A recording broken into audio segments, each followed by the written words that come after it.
అలాగే నవ్వుతూ ఉండాలని,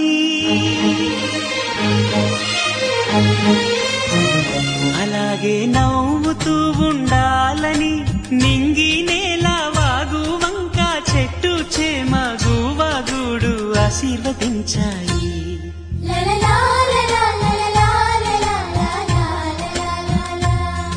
ఒక తోటలో ఒక కొమ్మలో ఒక పువ్వు పూసింది, మహారాణిల మహాలక్ష్మిల ఆ పువ్వు నవ్వింది.